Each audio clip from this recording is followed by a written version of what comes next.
বাগেরহাট খালেদা জিয়ার রোগমুক্তি কামনায় M A সালামের ঈদ সামগ্রী বিতরণ।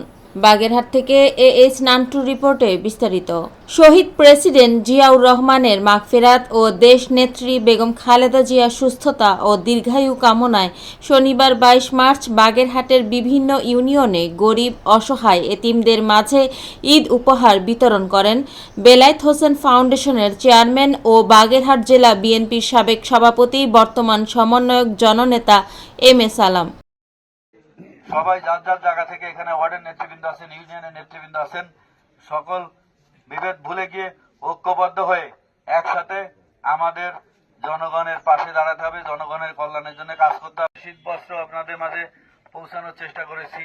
এগুলো সবই আমাদের দলের ভারপ্রাপ্ত চেয়ারম্যান জনাব তারেক রহমানের নির্দেশেই আমরা, যে সরকারি ক্ষমতা আসুক ইনশাল্লাহ এই শেখ হাসিনা সহ তার দোসররা যারা অন্যায়ভাবে আমাদের বাংলাদেশের জনগণকে অন্যায়ভাবে পাখির মতো গুলি করে হত্যা করেছে, বাংলাদেশের অর্থ লুটপাট করে নিয়ে বিদেশে পালিয়েছে, সবার নামে মামলা হয়েছে। ইনশাল্লাহ এদের বিচার আইনের মাধ্যমেই হবে, এটা আপনারা দেখে যেতে পারবেন। আমি আমার কথা দীর্ঘায়িত করব না, নামাজের টাইম হয়ে গেছে। আপনারা দোয়া করবেন আমাদের শহীদ প্রেসিডেন্ট জিয়াউর রহমানের আত্মার মাগফিরাতের জন্য দোয়া করবেন।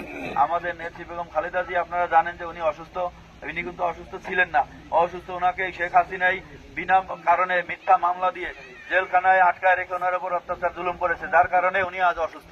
তো আপনারা দোয়া করবেন যেন উনি সুস্থ হয়ে আমাদের মাঝে ফিরে আসতে পারেন, এবং দোয়া করবেন আমাদের আরাফাত রহমান কোকো, তার উপরে শারীরিক নির্যাতনের কারণে আজকে অকালে আরাফাত রহমান কোকো আমাদেরকে ছেড়ে চলে গেছেন। ওনার আত্মার মাগফিরাতের জন্য আপনারা দোয়া করবেন। এবং সর্বশেষ জুলাই মাসে, গত জুলাইতে এই হাসিনা সরকারকে, এই বাংলাদেশকে যারা বিতাড়িত করেছে, আন্দোলন করেছি আমরা, আমাদের দলীয় নেতাকর্মী এবং সাধারণ জনগণ, সাধারণ ছাত্র, আর বিগত 17 বছরে যারা গুম হয়েছে, হত্যা হয়েছে, তাদের সবার আত্মার মাগফিরাত কামনা করব আমরা।